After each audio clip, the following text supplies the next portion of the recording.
messieurs, bonsoir. Ravi de vous retrouver pour cette nouvelle saison d'entretien de vision qui vous sera invariablement proposée tous les jeudis à partir de 21h sur Canal Algérie. Je vous retrouve donc ce soir avec cette actualité politique du moment, dominée, vous le savez, par la rupture des relations diplomatiques entre Alger et Rabat, annoncée mardi par le ministre des Affaires étrangères, Ramtan Lamamra. Elle était dans l'air depuis quelque temps déjà, le Maroc ayant sciemment multiplié à la fois les provocations et les fausses sollicitations envers notre pays, une manière de souffler le chaud et le froid au même moment, ce qui a eu raison d'une relation de voisinage déjà très compliquée avec notamment une frontière ouest débordée depuis des années par le déversement continu et dangereux du kiff traité marocain. On revient ce soir sur les raisons immédiates mais aussi profondes qui ont amené l'Algérie à opter pour la rupture avec le Maroc, la réaction tendancieuse de celui-ci et les conséquences à la fois économiques et géopolitiques de cette crise qui pourrait prendre des dimensions bien plus grandes encore, notamment au niveau régional et africain. On reçoit pour en parler M. Nourdine Djoudi, ancien diplomate. Bonsoir M. Djoudi. Bonsoir. Merci d'être parmi nous ce soir. Merci. Alors vous allez nous donner bien sûr votre sentiment et nous livrer votre analyse sur ces événements de politique internationale qui marquent sans doute une nouvelle ère dans la pratique diplomatique de notre pays. Alors lorsqu'on égrène, Monsieur Djoudi, une à une les provocations récentes dont le Maroc s'est rendu coupable, on a l'impression que Rabat voulait aller vers un point de non-retour et exprimer paradoxalement une insatisfaction, voire une incompréhension de la décision algérienne. Comment expliquer, selon vous, cette schizophrénie marocaine ? Moi, je crois que le Maroc s'est piégé lui-même dans une série d'actions visant un peu à masquer les réalités de la situation au Maroc, les problèmes économiques, les problèmes sociaux qui existent au Maroc. Et comme c'est souvent le cas, on essaye de trouver un dérivatif en situant les problèmes au niveau de quelqu'un d'autre, en l'occurrence de son voisin, l'Algérie. Tout d'abord, il faudrait signaler que, fort heureusement, j'ai été très content de voir la maestria avec laquelle le ministre des Affaires étrangères a dirigé sa conférence de presse. Il a été très clair, très précis sur les raisons qui nous ont amenés à prendre cette décision. Certains ont été très critiques, d'autres auraient voulu que l'on réagisse immédiatement après ce qu'a fait le représentant du Maroc aux Nations Unies, en disant il faut chasser l'ambassadeur du Maroc, il faut chasser les Marocains, etc. Non. La décision de rupture des relations diplomatiques a été une décision mûrement réfléchie, une décision qui est responsable. Je crois que le président Tebboune s'est entouré de tous les experts en la question lors de la réunion du Haut Conseil de sécurité. Il y avait aussi bien le chef d'état-major que le ministre des Affaires étrangères, que les services, etc. Donc, cette affaire a été étudiée sous tous les angles possibles. Elle était en gestation depuis un moment. Elle était en gestation, mais ce qui est important, c'est que l'Algérie a évité de réagir à chaud et de commettre des erreurs. Elle a gardé tout son sang-froid. On a bien étudié le cas. Et puis surtout, certains disaient par exemple, on sait que l'ambassadeur Hillel aux Nations Unies, l'ambassadeur marocain, est un schizophrène. Lorsqu'il était à Genève, il avait la réputation de se lever le matin pour chercher ce qu'il pouvait manger d'Algérie pendant la journée. Et la question était claire. C'est poser la question aux dirigeants marocains, notamment au ministre des Affaires étrangères et au roi du Maroc, de demander des explications sur ce qu'a fait son ambassadeur. Oui. Maintenant, vous savez qu'en il n'y a pas eu de... En diplomatie, nous avons un ambassadeur d'Algérie qui représente l'État dans toutes ses composantes, le président, le gouvernement, le peuple, etc. Le Maroc est représenté par l'ambassadeur de Sa Majesté. Donc, il fallait clarifier les choses, que l'on sache que ce que Hillel a fait par cette lettre adressée aux membres du mouvement des non-alignés n'était pas un acte individuel, mais c'était un acte dicté de très haut, à savoir par son ministre des Affaires étrangères et précisément par son chef d'État. Donc, nous avons pris le temps de demander au Maroc de leur donner la chance de nous expliquer ce qui s'est passé. Donc le point de rupture, Monsieur Djoudi, vous diriez qu'il est précisément, qu'il s'est passé à ce moment-là, avec cette note marocaine adressée aux membres des non-alignés. On a demandé des explications qui ne sont pas venues. Est-ce que c'est là qu'il y a eu, selon vous, la cassure? Ce n'est que l'ultime étape de toute une série de choses qui sont passées avant cela. Oui, évidemment. Il y a eu des provocations permanentes. Ensuite, il y a eu deux événements qui nous ont amenés à prendre cette décision. Une, c'est l'acte inadmissible en termes de diplomatie, en termes d'usage diplomatique de Omar Hillel, leur ambassadeur aux Nations Unies, et il y a eu la signature, la reconnaissance officielle, alors qu'ils étaient là déjà, avec l'entité sioniste, qui se retrouve tout d'un coup aujourd'hui à nos frontières.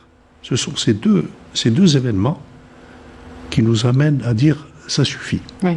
Alors, il y a une ligne rouge. Est-ce que cela répond à certaines voix aujourd'hui qui s'élèvent pour dire que l'Algérie aurait pu opter pour une autre solution, peut-être baisser la représentativité diplomatique au Maroc? On a vu certains chefs de partis politiques chez nous qui l'ont exprimé. Qu'est-ce que vous leur répondez, vous, en tant qu'ancien diplomate? Quel est votre sentiment? Je leur dis, c'est des gens qui ne connaissent rien à la diplomatie. Abaisser le niveau. Abaisser à quel niveau? Au niveau de chargé d'affaires? Administratif, oui. Au niveau de chargé d'affaires. Le chargé d'affaires continue, en absence de l'ambassadeur, à être le lien avec l'autorité du pays accréditaire. L'Algérie, on est arrivé au stade où vraiment le dialogue n'était plus possible. Les provocations étaient allées trop loin. Et la Mamara a bien fait la différence entre ce qui était la rupture des relations diplomatiques et les obligations consulaires. Oui. Et là, je voudrais préciser d'ailleurs que dans la Convention de Vienne de 1963, à l'article, si je me souviens bien, je crois que c'est l'article 4, qui dit que la rupture des relations diplomatiques n'entraîne pas ipso facto la rupture des services consulaires. Les services consulaires sont des services administratifs. Et le ministre a bien précisé que ni la communauté algérienne au Maroc, ni la communauté marocaine en Algérie n'a à s'inquiéter parce que leur consulat continue à fonctionner normalement. Mais au niveau de l'ambassadeur, il n'y a pas d'étape. Il n'y a pas d'échange. Un chargé d'affaires ou un ambassadeur, c'est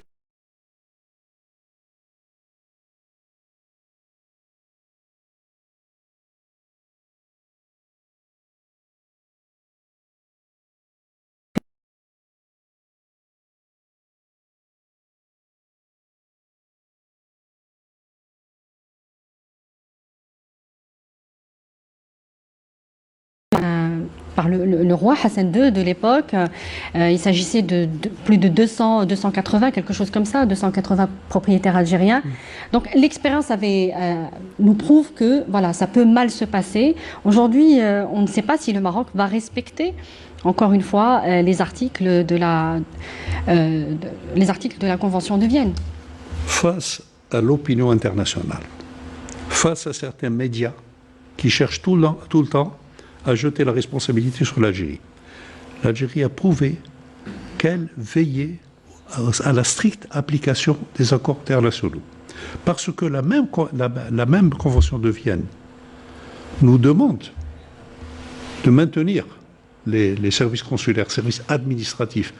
Par contre, le Maroc, et je le regrette, quand je parle du Maroc, je ne parle pas du peuple marocain, je parle du Mersin, n'a jamais respecté cet article de la Convention de Vienne. Je veux, pour exemple, l'incident de notre consulat à Casablanca. Oui. La même convention dit que l'État accréditaire a l'obligation de protéger les services consulaires. Il faut rappeler ce qui s'était passé, qu'un manifestant avait retiré le drapeau. Pas seulement les manifestants, algérien. en présence de forces de police marocaines, monter, déchirer le drapeau, etc., etc. Donc, de notre part, nous avons respecté les usages internationaux. Donc il peut y avoir des craintes à ce niveau-là. Il peut y avoir des craintes, on s'y attend, mais nous aussi, nous avons pris des dispositions. Mais jamais, je pense que jamais l'Algérie ne fera payer le prix aux Marocains qui habitent chez nous. Oui. Je crois que nous, en tous les cas, nous avons suffisamment de sens de la responsabilité, du respect des règles et des lois pour ne pas faire payer à un peuple qui n'en peut pas, leur faire payer les erreurs d'un gouvernement. Ouais. De toute manière, le peuple algérien a en général beaucoup de sympathie pour le peuple, Absolument. Les peuples marocains et tunisiens d'ailleurs. Alors, l'Algérie, il faut le rappeler, a souligné par la voix de son ministre des Affaires étrangères le caractère souverain de cette décision, de la rupture des relations diplomatiques avec le Maroc. Est-ce que Alger sous-entend un peu à travers ça que le Maroc ne bénéficie pas de cette souveraineté dans la prise de décision, surtout après les accords de normalisation avec Israël? Moi, je ne peux donner qu'un avis tout à fait personnel et j'en assume la pleine responsabilité. Oui. Si je me réfère à des études juridiques, par exemple, il y a des experts, pas algériens d'ailleurs, étrangers, qui ont fait valoir le fait que le décret d'établissement du protectorat français sur le Maroc, sous le nom de traité de Fès, en 1912, qui a été confirmé ou ratifié par les deux chambres, par l'Assemblée nationale et le Sénat à Paris, eh bien ce décret de protectorat n'a jamais été abrogé. Je crois qu'on devrait y réfléchir un peu pour savoir pourquoi certains gouvernants français persistent à soutenir le Maroc dans son expansion au Sahara occidental, etc. Je crois qu'il faut toujours revenir au témoignage de l'histoire et aux vérités. Aujourd'hui, Israël a établi des relations avec des pays arabes, loin de l'Algérie. Et malgré cela, je me réfère à une déclaration qui date de 1973, je crois, ou de la guerre du Kippour, je ne me souviens plus, de Moshe Dayan, qui avait dit « Si j'avais des frontières avec l'Algérie, je serais très inquiet ». C'était un jugement de valeur sur ce que l'Algérie constitue comme danger pour eux. Mais l'Algérie est loin. Aujourd'hui, le Maroc a réussi à dominer, je dis bien dominer, pas influencer, le Marsan pour s'établir à nos frontières. Il faut que les gens sachent que depuis longtemps, il y a un agent actif qui manipule et les ministres et les rois, qui s'appelle André Azoulay, et qui est un agent actif d'Israël. Alors aujourd'hui, Israël se trouve à nos frontières, se trouve pratiquement une espèce de deuxième protectorat sur le Maroc. J'en veux pour preuve, lors de la conférence de presse du ministre des Affaires étrangères israélien, Lapid, qui s'est attaqué à l'Algérie, qui a été même jusqu'à faire un lien entre l'Algérie et l'Iran, et on sait combien Israël souhaitait attaquer militairement il le souhaite toujours d'ailleurs. Et qui sont freinés que par Washington, oui. Qui a peur des conséquences. Ce lien indique qu'Israël cherchait justement à être au plus près de notre pays pour pouvoir réaliser ses plans. Vous savez qu'il y a des officiers israéliens au Maroc. Il y a des gens du Mossad au Maroc. Et des gens de leur armée également, qui les conseillent concernant... Alors, puisque vous amenez un peu la question avec... est-ce qu'on peut craindre, par exemple, que le Maroc, aidé par Israël, puisse augmenter le niveau d'hostilité envers l'Algérie, puisque aujourd'hui les relations diplomatiques sont rompues, il y aura forcément d'autres voies de communication. Je n'ai pas de crainte particulière pour une raison très simple. C'est que les meilleurs experts militaires étrangers, qu'ils soient amis de l'Algérie ou qu'ils soient ennemis de l'Algérie, sont tous d'accord sur une chose. L'Algérie actuellement dispose d'une armée, de forces armées extrêmement compétentes, d'un niveau de compétence très élevé, d'un niveau de formation extrêmement élevé et d'un armement très sophistiqué. Cette armée nationale populaire est un comment dirais-je, je n'ai que le mot anglais en tête, deterrent, c'est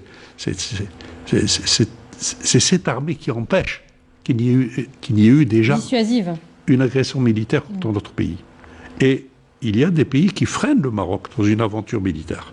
Parce qu'ils savent que si jamais ils s'engagent dans un conflit avec l'armée, avec l'Algérie, comme le disait en 1975, je crois, un délégué sénégalais qui disait que si le Maroc osait attaquer l'Algérie, eh bien, au nom de Dieu, moi je te jure que le président Boumedienne sera assis, se retournera bas dans 3 jours même. Vous voyez, ça a été une réaction d'un Africain en disant attention, attention, ce pays qui a fait ses preuves avec l'armée nationale populaire, il n'y a pas de différence sur le plan du fond entre ce que nous avions, nous, en tant qu'ALN, et nos officiers et nos hommes de troupes actuellement dans l'ANP. Donc c'est la même verve. C'est une armée qui a la même veine, c'est une armée qui tire son sang et sa force du peuple. Alors, quelquefois, malheur est bon, les attaques marocaines, en un sens, nous ont servi à une chose, c'est que nous avons dépassé nos petites querelles de clocher et tout d'un coup, on revoit cette unité du peuple algérien qui a toujours existé à chaque fois consolidation que du le front Maroc, interne, que l'Algérie est menacée. Oui. Nous l'avons vécu en 63. Nous, en tous les cas, de la vieille génération. Oui. On va s'intéresser à la réaction marocaine suite à la décision de l'Algérie de rompre les relations diplomatiques. Le royaume marocain dit regretter une décision selon lui injustifiée mais attendue, et le royaume dit vouloir rester, je le cite, un partenaire crédible et loyal pour le peuple algérien pour le développement de relations intermaghrébines saines et fructueuses. Le gouvernement marocain établit dans ce communiqué une relation directe avec le peuple algérien, faisant fi des institutions officielles algériennes. Est-ce que cette formulation clivante, formulation diplomatique clivante, peut-être elle est tendancieuse en elle-même? Écoutez, j'ai tendance à en rire pour ne pas avoir à en pleurer. Parce que le Maroc n'a pas encore compris, ou ne veut pas comprendre, qu'on ne s'adresse pas au peuple algérien pour le désolidariser de son gouvernement. Il y a toujours eu une unité totale entre le peuple, son armée, son gouvernement, chaque fois qu'il y a une masse. Mais ce que le Maroc fait, ils appliquent tout simplement ce que j'avais appelé dans une conférence aux affaires étrangères la guerre de 4e génération, oui, qui relève d'une philosophie de plusieurs siècles avant l'ère chrétienne, d'un grand penseur chinois, qui disait ne pas avoir à utiliser les armes, mais déstabiliser le pays de l'intérieur. Et le Maroc, dans ce cas-là, s'est appuyé sur le MAC, par exemple, pour essayer de créer la division entre Kabyles, Arabes, je ne sais trop quoi, des gens d'origine turque, etc. Et ils se rendent compte que ça n'a pas marché. On a vu les conséquences, comment la Kabylie a réagi de manière spontanée lorsque les Marocains ont osé parler d'autonomie de la Kabylie. En d'autres termes, l'étape suivante est évidemment de semer le doute dans l'esprit du peuple algérien. Oui. Et il est malheureux, je dis bien il est malheureux, que certains responsables de parti, ou un responsable du parti, a osé critiquer cette décision qui a été mûrement réfléchie de rupture des relations diplomatiques en disant que peut-être on aurait pu rabaisser le niveau de représentation. C'est un homme qui ne connaît rien à la diplomatie, mais qui est motivé par sa propre politique d'alliance extra-algérienne. Ce même monsieur qui s'est permis de critiquer le président tunisien en défendant Rennouchi, vous voyez comment on essaye, parce que le fond de cette guerre de 4e génération, c'est d'utiliser tous les moyens possibles, d'utiliser les citoyens du pays concerné contre son propre gouvernement. Et c'est ce qui apparaît dans la rédaction de ce texte, oui, qui est ridicule lorsque l'on pense que d'une part, on agresse, et d'autre part, on parle d'amitié. Il y a toujours cette schizophrénie également dans les discours du roi, Mohamed VI, qui sont empreints tantôt ce sont des discours très apaisants, très amicaux, et puis tantôt bellicistes. il a un bon conseiller israélien en la personne de...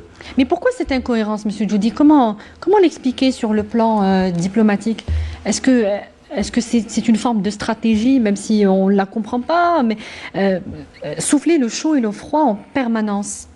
Si, on le comprend très bien. C'est-à-dire que chaque fois que le Maroc a pensé que l'Algérie était faible, il a tenté de la déstabiliser. Oui.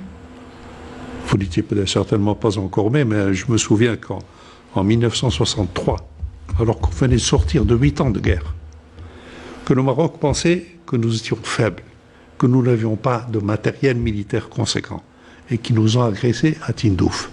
Que s'est-il passé à ce moment-là? Il ne faut pas oublier qu'à ce moment-là, il y avait une guerre civile entre des gens armés du FFS et le gouvernement de Mbella de l'époque.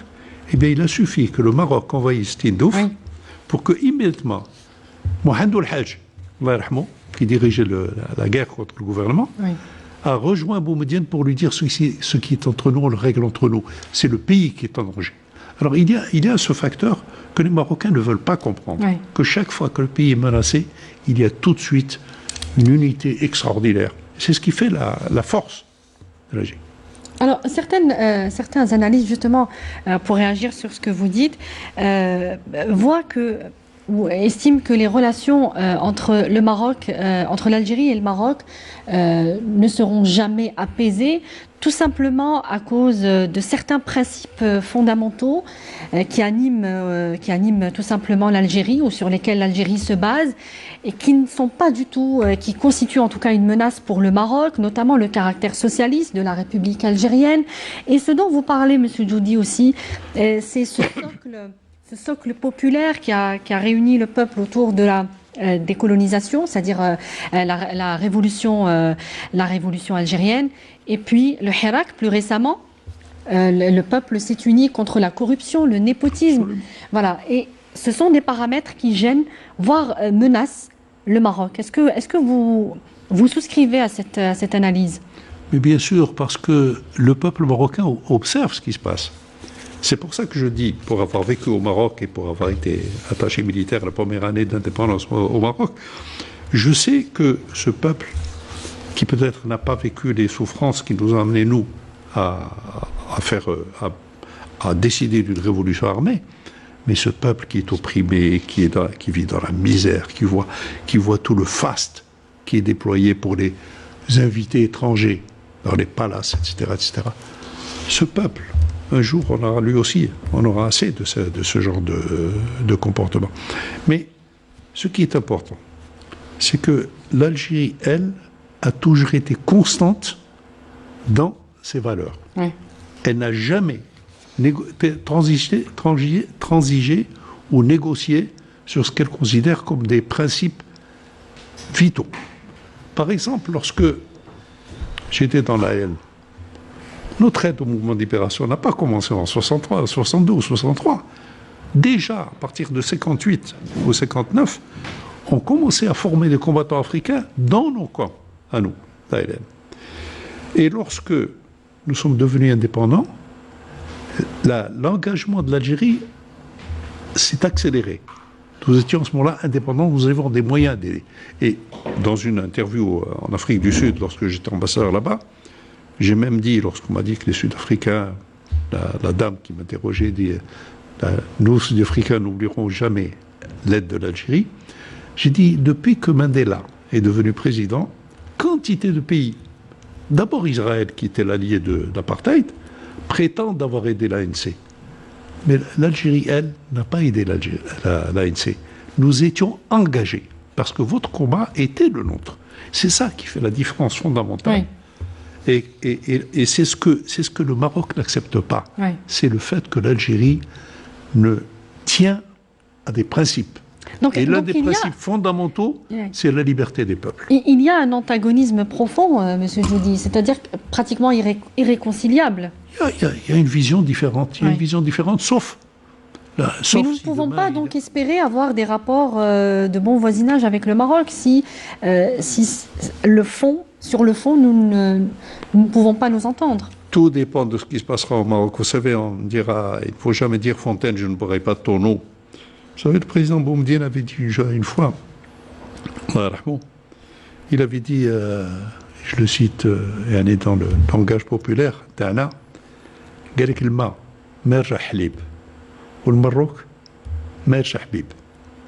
C'est l'analyse qu'il faisait de la position du Maroc à notre égard. Mais c'est toujours le problème d'un Makhzen qui pense d'abord à ses intérêts plutôt qu'aux intérêts du peuple. Oui. Maintenant, rappelez-vous qu'il y a eu quand même une révolte du Rif et que le Hirak, il y a déjà eu un Hirak au Rif réprimé dans le sang. Oui. Réprimé dans le sang. Il y a la répression qui se passe dans le Sahara occidental. Mais justement, puisque vous parlez du Rif, j'avais prévu justement de vous poser la question sur le parallèle avec cette note marocaine adressée aux membres des non-alignés sur la prétendue autodétermination du peuple kabyle. C'est ce qui a été dit dans cette note adressée par le diplomate marocain à l'ONU. Est-ce que le Maroc ne risque pas d'ouvrir la boîte de Pandore, de la rouvrir en tout cas, avec un Rif qui n'est pas apaisé, hein. On le sait, il est encore en ébullition après les manifestations de 2016. Le Maroc a intérêt à bien réfléchir avant de... Vous pensez que c'était une erreur? Est-ce que ça pouvait être une erreur? Non seulement c'est une erreur, mais c'est peut-être même une forme de suicide du Makhzen. Parce que sans prendre... essayer d'orienter l'opinion publique marocaine sur un prétendu problème de la Kabylie, utiliser un mercenaire de bas étage, Mhenni, pour ne pas dire, qui je le rappelle, comme le disait le fils de Mira, qui est sénateur, et qui disait que Mhenni a la nationalité israélienne, ce que beaucoup de gens ne savent pas, qui s'est allié avec le diable pour une prétendue autonomie. Le peuple kabyle a réagi. Ils ont réagi. Les Kabyles ne pensent jamais en termes de scission avec le pays qui est le leur.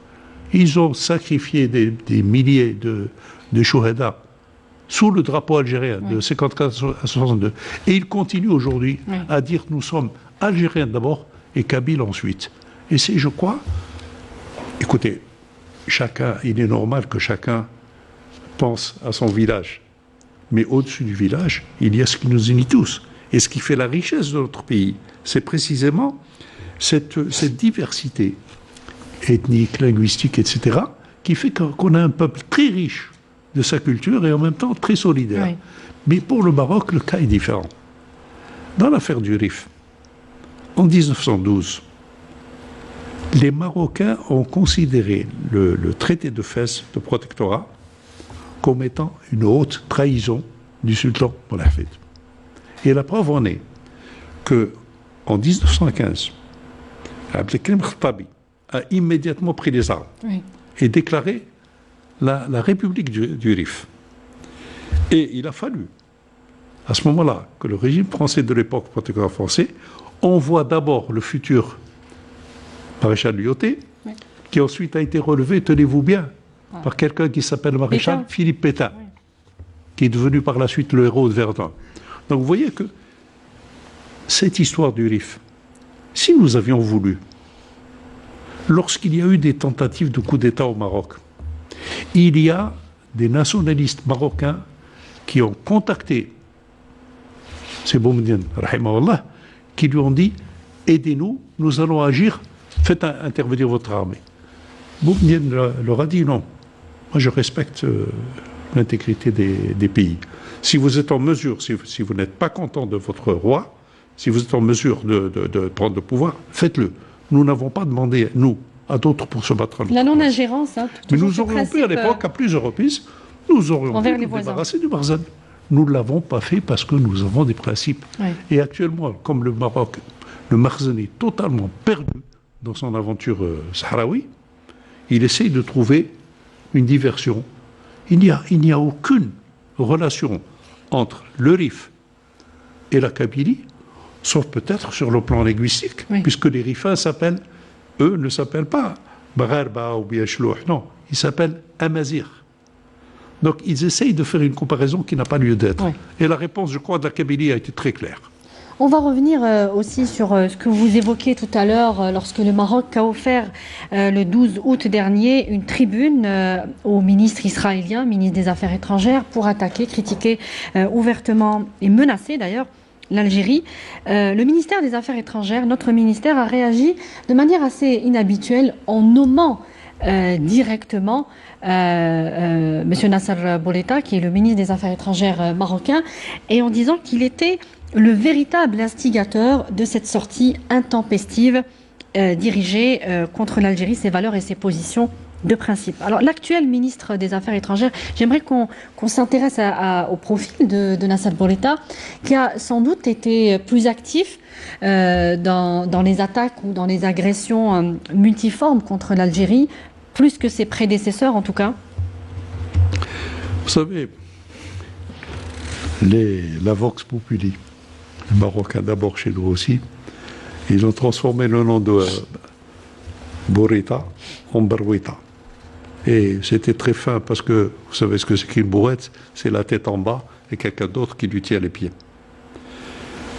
Bourita, il a la même engeance que Omar Hillel. C'est des gens qui sont génétiquement, viscéralement jaloux, ennemis de l'Algérie. Mais par contre, ce même ministre marocain des Affaires étrangères fait un plaventrisme incroyable face à son homologue israélien. Il est là à soutenir l'Israélien. Pendant les discussions que le ministre des Affaires étrangères israélien a eues avec son homologue marocain pendant sa visite officielle, ils ont soulevé le cas de l'Algérie. Ils ont parlé de l'Algérie, non pas en termes de pays qui se développent, mais en termes de pays qui a des difficultés sur le plan économique, sur le plan politique, etc. etc. Ouais. Ils ont essayé par tous les moyens de chercher comment utiliser ce qu'ils pensaient avoir dans les mains pour détruire cette Algérie. Comme je vous l'ai dit, c'est l'un des principes de base de la guerre de quatrième génération. Chercher par n'importe quel moyen. Je disais il y a quelque temps déjà d'un ancien ambassadeur des États-Unis, je lui ai dit, monsieur l'ambassadeur, vous savez, le Maroc nous fait la guerre. Il ne la fait pas avec des chars ou des avions. Il l'a fait de manière beaucoup plus insidieuse, par la drogue, Chira, la cocaïne, etc., pour détruire la jeunesse algérienne. C'était l'un des moyens que le Maroc utilise pour nous détruire. Sans parler des moyens cybernétiques, maintenant. Mais il oublie simplement une chose, c'est que notre armée nationale populaire est arrivée à un développement technique qui nous permet de contrer toutes ces opérations qu'ils font à partir de l'opération Pegasus. Oui. Est-ce que vous savez, par exemple, que quotidiennement, je dis bien quotidiennement, les experts de l'armée nationale populaire bloquent quelques 300 attaques cybernétiques.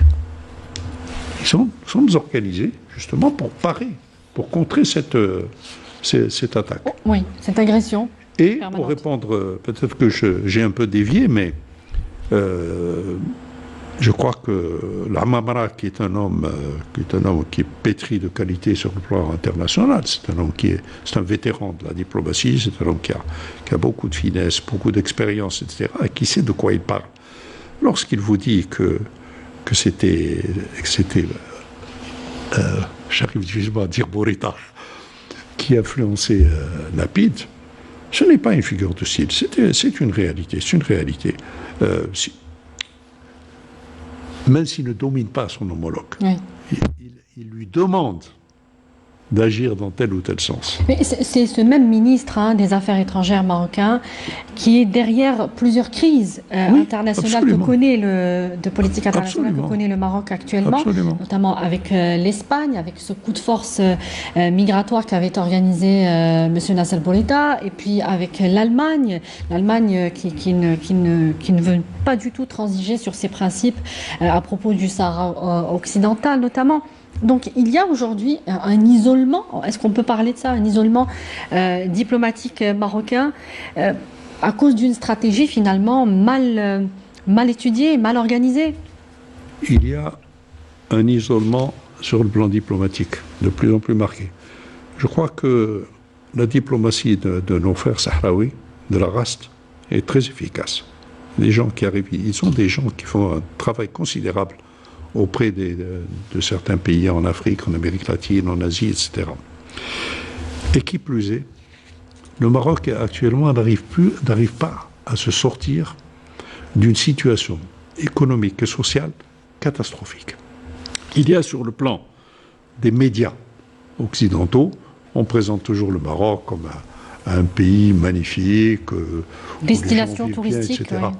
Mais la réalité est tout autre. Est-ce que vous savez, par exemple, que le Maroc actuellement est en rupture de paiement?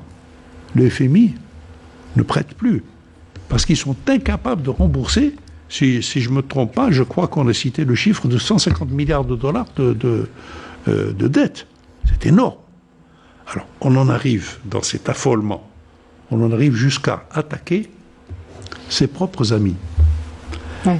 L'Espagne, d'abord qui a toujours respecté, même si elle a une responsabilité dans l'affaire du Sahara, mais néanmoins, elle respecte la solution sahraoui en passant par la résolution des Nations Unies. Et on lance de jeunes gens, de jeunes gamins. On essaye de faire une espèce de chantage à l'immigration. Ce qui s'est retourné contre le Maroc. Et par voie de conséquence, on arrive à braquer l'Europe, qui a toujours eu un regard paternel envers le Maroc. Tout à fait. Avec la résolution du Parlement européen. L'Allemagne qui devait verser plus de 4 milliards d'euros d'aide au Maroc.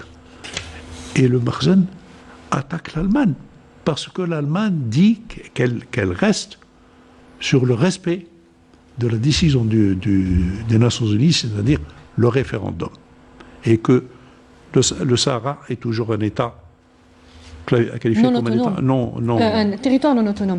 Mais si on devait situer les responsabilités par rapport à ces puissances occidentales, en excluant peut-être Paris qui se positionne clairement en faveur de Rabat, en faveur des intérêts de Rabat en tout cas, si on devait situer les responsabilités aujourd'hui de ce que provoque le Maroc comme crise diplomatique, à la fois avec son voisin, qui est l'Algérie, et les puissances occidentales, est-ce qu'on peut désigner aussi ces puissances occidentales qui ont fait montre de passivité, voire de complicité par rapport aux agissements de Rabat?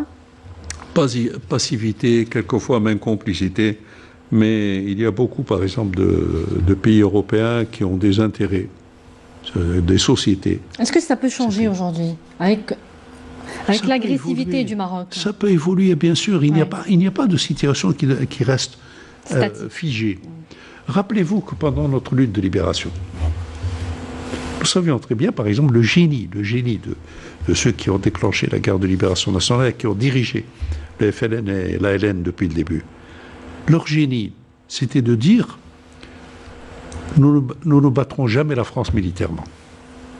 Il ne peut pas y avoir un deuxième Dien Bien Phu, compte tenu des réalités du terrain, la puissance militaire de la France, et surtout, membre de l'OTAN et ses alliances européennes. Donc, il fallait mettre cette pression sur la France par la lutte armée, l'ALN. Il fallait que le peuple algérien montre sa force pour que la France soit obligée de s'asseoir à la table de négociation. C'était ça. Et c'est là qu'on a créé les premiers éléments de notre diplomatie pendant la guerre de libération. Il est regrettable, par exemple, qu'on ne parle pas de gens dont on a oublié peut-être le travail extraordinaire, quelqu'un comme Sir Abdelkader Chenarli, qui a été à l'origine de la prise de position de Kennedy, du sénateur Kennedy, en faveur de l'Algérie. Mais dans ces pays qui étaient alliés de la France, nous savions à l'époque que les gouvernements de ces pays ne pouvaient pas nous soutenir. Mais qu'est-ce qu'on a fait? La Grande-Bretagne, le gouvernement britannique, ne pouvait pas aller contre la France, d'autant plus qu'ils avaient eux-mêmes leurs colonies. Oui. Il n'empêche que j'ai été désigné en 1955 comme représentant du FLN pour travailler l'opinion publique britannique. Nous avions des bureaux dans les pays amis de la France. En Allemagne. Qui étaient tolérés, donc. En Allemagne, en Italie, en Espagne, aux États-Unis, etc. D'ailleurs, Tayyip al-Harraf, a failli être assassiné à Rome. Oui. Donc il y avait ce sentiment que les peuples en Europe avaient de la sympathie pour notre lutte. Les gouvernements étaient coincés par leurs alliances. Leurs alliances au sein de l'OTAN, etc. Donc il y a eu une évolution, il y a eu petit à petit, il y a eu des pressions qui ont été faites sur la France, sans qu'elles soient publiques, par ses propres alliés, à commencer par les États-Unis, et qu'il faut que finalement De Gaulle, lorsque De Gaulle a cédé, ce n'est pas par respect du droit du peuple algérien, non. C'est parce qu'il voyait que son pays allait vers la catastrophe, que la France était de plus en plus isolée sur le plan diplomatique, qu'il y avait la question algérienne aux Nations Unies, qu'un homme comme Tito, par exemple, avait pris officiellement pays européen pour le FLN, que les pays scandinaves, par exemple, nous aidaient. Tout ça, vous savez, ça a créé une espèce de pression sur la France qui l'a obligée, finalement, à s'asseoir à la table des rebelles, des félagas. Donc vous pensez qu'un scénario analogue pourrait se produire avec le Maroc? Il y a d'ores et déjà la résolution du Parlement européen. Voilà. Il y a la rupture aujourd'hui diplomatique, suite à ces agressions répétées du Maroc, entre Alger et Rabat. Il y a, je ne sais pas si vous l'avez croisé, cette information sur un institut allemand d'études stratégiques qui a parlé de freiner carrément l'hégémonie, une forme d'hégémonie marocaine qui gêne beaucoup et qui menace en tout cas la prospérité et la stabilité dans le Maghreb. Il y a aujourd'hui des réactions contre les agissements du Maroc et c'est ce que vous disiez, les choses ne sont jamais tout à fait statiques et elles évoluent au gré du temps. Alors, pour les retombées de la crise actuelle entre Alger et Rabat, la rupture, il faut le rappeler, c'est plus qu'une crise, c'est la rupture des relations diplomatiques, le projet mort-né de l'Union maghrébine arabe, qui était déjà de l'ordre de la chimère et désormais peut-être définitivement exclu, selon certains observateurs qui disent que de toute façon, Alger et Rabat ont tellement des positions et des orientations diplomatiques irréconciliables, c'est ce que je disais tout à l'heure, qu'il ne pourrait plus y avoir cette intégration maghrébine, on ne peut plus l'imaginer. Je dis que dans l'histoire de l'humanité, il n'y a jamais eu de position absolument intangible. Les principes peuvent être intangibles, mais la vie des États on peut assister à des bouleversements. Par exemple, qui dirigeait au Moyen-Orient à l'époque? L'Irak, la Syrie, l'Égypte. Qui dirigeait sinon des rois? Et il y a eu la révolution en Irak, il y a eu la révolution en Égypte, etc. Il y a eu des bouleversements. Qui aurait pensé qu'un jour, des membres de la Ligue arabe, cette ligue qui a été créée pour défendre la Palestine, qui aurait pensé que des membres de la Ligue arabe auraient un jour normalisé leurs relations avec Israël. Donc, il y a toujours des changements possibles. Maintenant, pour le Maroc... Mais les principaux axes diplomatiques restent constants, M. Djoudi? Non. La rupture des relations diplomatiques... Soixantaine d'années. Je pense que c'est un coup de semonce pour dire aux Marocains, réfléchissez. Vous êtes en train de vous lancer dans une aventure dans laquelle vous risquez de laisser des plumes. Et personnellement... j'aurais peut-être un message à envoyer au roi du Maroc. Je reviens à ma formation d'abord d'angliciste, puisque j'ai fait d'abord des études d'anglais. Le grand poète anglais, John Donne, qui avait dit une phrase qui a été reprise par Hemingway, qui a fait l'objet d'un film, etc. Il disait, je le cite en anglais puis en français, « Never ask for whom the bell tolls, it tolls for thee. » Ne demande jamais pour qui sonne le glas, il sonne pour toi. Alors attention, que le roi fasse très attention, parce que le glas ne sonnera pas pour l'Algérie. L'Algérie est forte de sa fierté, de son unité, de son armée, de tout ce qu'elle a vécu dans son passé de résistance, et ce n'est pas le petit roi de Rabat qui va abattre l'Algérie, jamais. J'irai même plus loin. Prenez le cas des États-Unis. Le Maroc est un maillon important dans le système de l'OTAN, etc. Mais voyez l'évolution des républicains aussi bien que des démocrates qui tous les jours maintenant demande à Joe Biden, il faut absolument effacer cette décision de Trump, qui n'est qu'une décision personnelle, qui n'engage pas les États-Unis. Vous voyez, le Maroc s'accroche à cette histoire de marocanité du Sahara qui a été déclarée par Trump pour l'obliger à établir des relations avec Israël. Oui. Mais actuellement, aux États-Unis, il y a une évolution. Dans les milieux juifs, lorsque vous prenez un homme comme le professeur, qui est un éminent professeur à l'université de Boston, pardonnez-moi, c'est un monsieur qui est l'ennemi juré d'Israël, pour plusieurs raisons. Je l'ai connu, j'ai discuté avec lui. Noam Chomsky, peut-être. Vous parlez de Noam Chomsky. Hein? Vous parlez de Noam Chomsky. Noam Chomsky. Noam Chomsky, que j'ai rencontré au début, j'ai essayé de l'éviter, mais c'est lui qui m'a conseillé, il m'a dit, vous m'évitez parce que je suis juif. Je lui ai dit non. Je lui ai dit, nous avons des juifs qui sont morts pour l'indépendance d'Algérie. Mais je suis contre Israël. Il m'a dit, je suis l'ennemi d'Israël. Pourquoi? Les sionistes. Il m'a expliqué qu'il était l'ennemi d'Israël pour deux raisons. Une raison religieuse. Parce qu'il disait, si Dieu a donné le monde au peuple juif, ce n'est pas pour l'enfermer dans des frontières au Moyen-Orient. Et des raisons éminemment politiques en disant un peuple qui a tellement souffert du nazisme et qui se permet aujourd'hui de faire souffrir un autre peuple palestinien, c'est inadmissible. Oui. Et je voudrais que chaque fois qu'un citoyen américain est touché, l'administration américaine réagit immédiatement. Il y a un cas où l'administration américaine n'a pas réagi. C'est lorsque Chomsky, le professeur Chomsky, est allé, a atterri à Tel Aviv pour aller voir également les Palestiniens, citoyens américains. Il a été refoulé par Israël. Oui. Il n'y a pas eu de réaction de l'administration. Oui. Mais il y a, au niveau du peuple américain, il y a maintenant une prise de conscience. Ils sont en train de réagir. De plus en plus de sympathisants avec la cause palestinienne. Et je dis qu'il y a quelque chose de beaucoup plus grave. C'est que l'arrogance actuellement des sionistes est telle qu'ils sont en train de provoquer une résurgence de l'antisémitisme. Il y a de plus en plus de gens en Europe, aux États-Unis, etc., qui commencent à dire, non pas on en a marre des sionistes, qui disent on en a marre des juifs. Oui. Et moi, en tant que musulman, je fais la différence entre le juif et le sioniste. On va revenir à quelque chose de plus immédiat, et oui. C'est un peu des questionnements autour des retombées économiques aussi qui apparaîtront en tout cas après donc cette rupture diplomatique entre Alger et Rabat.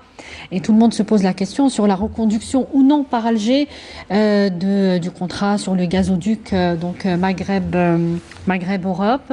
Le Maroc a affiché sa volonté de reconduire ce contrat. Alger, du côté d'Alger, il n'y a toujours pas de réaction. En tout cas, c'est dans le camp du patron de la Sonatrach, du PDG de la Sonatrach. C'est lui qui donnera la décision finale. Quel est votre sentiment là-dessus? Non, il y a eu une réaction.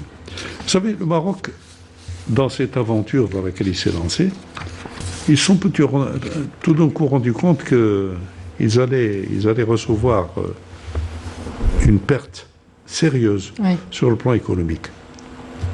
Le transfert du gaz algérien vers l'Espagne et le Portugal en passant par le Maroc rapporte au Maroc plus de 20 milliards, je crois. En tout cas, pour l'année 2020, il y a eu 50 millions de dollars. 50 millions de dollars pour une année. 50 millions de dollars. Plus. Pour les droits de transit. Plus les droits de transit, plus le fait que le Maroc bénéficie d'une partie du gaz algérien pour ses industries et surtout pour son tourisme. Bon. Alors, ils ont essayé de prendre les devants pour faire dire à la dame qui s'occupe de cela, ah non, nous ne reviendrons pas sur le contrat, etc. Mais la réponse de la Mamra a été claire.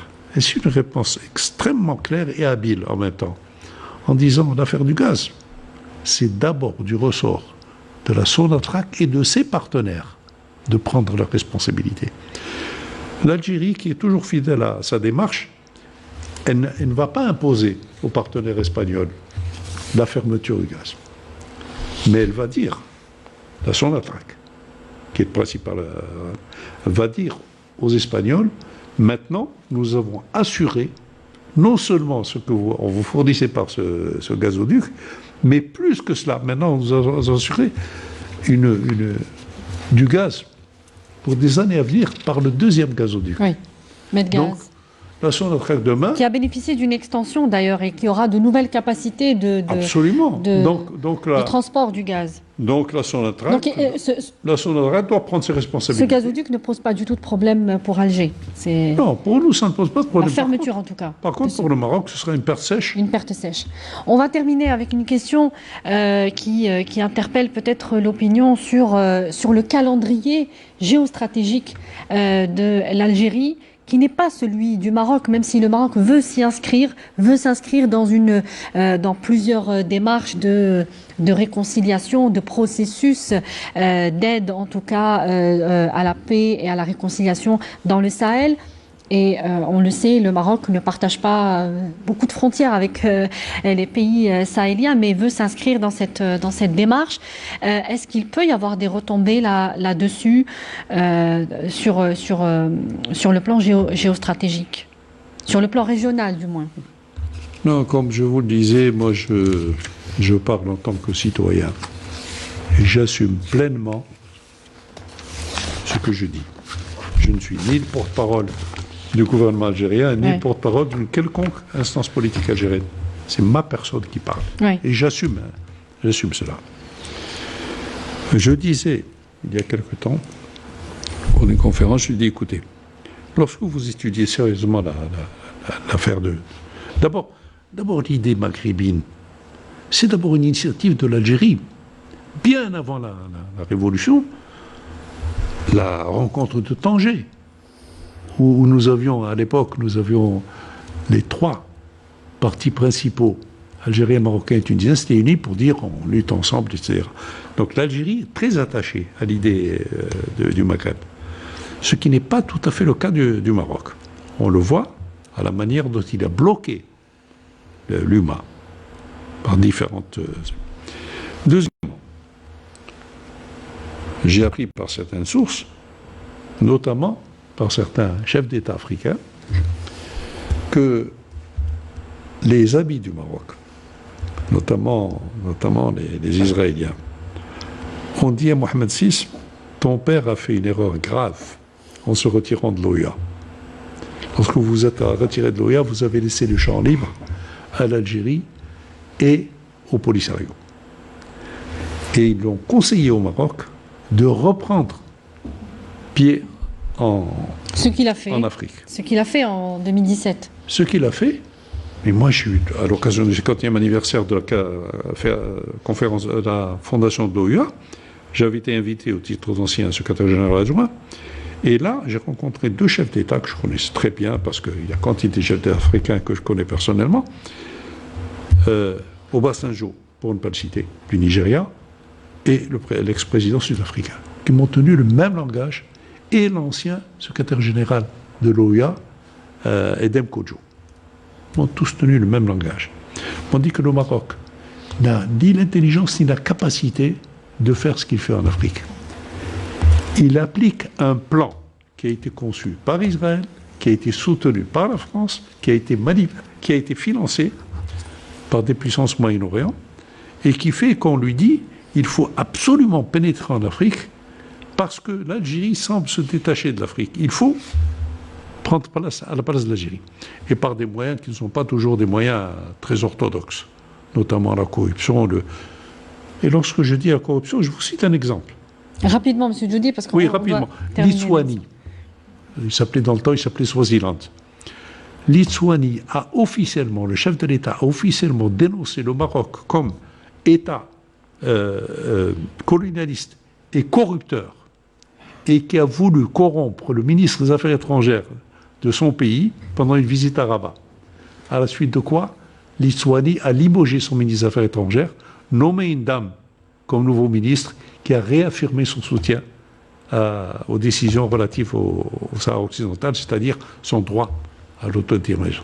Alors vous voyez, actuellement, ça me faisait mal au cœur en tant que quelqu'un qui a passé pratiquement toute ma carrière en Afrique. J'étais malade du fait que pendant un certain nombre d'années, nous avons un peu Nous avons un peu délaissé l'Afrique. Ouais. Ce qui me rassure, c'est que maintenant, Il y a la volonté de réinvestir non seulement le champ africain. le président Tebboune a été très clair au sommet des chefs d'État à Addis Abeba sur l'option Afrique, Oui. mais il a fait appel à quelqu'un qui est un vétéran, qui connaît très bien l'Afrique et qui maintenant est en train de foncer pour redonner Monsieur Afrique, hein, on l'appelle comme pour ça. redonner à l'Algérie la place qu'elle avait comme pilote en Afrique. Monsieur Nourdine Djoudi, je rappelle que vous êtes ancien diplomate. Merci beaucoup pour tous ces éclairages que vous nous avez apportés ce soir. Je vous en prie, tout ce qui peut servir à mon pays, je suis disponible. Merci beaucoup. Parce que retraite ne signifie pas indifférence. Merci encore une fois. Merci à vous de nous avoir suivis dans ce premier rendez-vous de Vision qui fait sa rentrée, je vous le disais en début d'émission. Merci encore une fois et excellente suite des programmes sur notre chaîne. Bonsoir.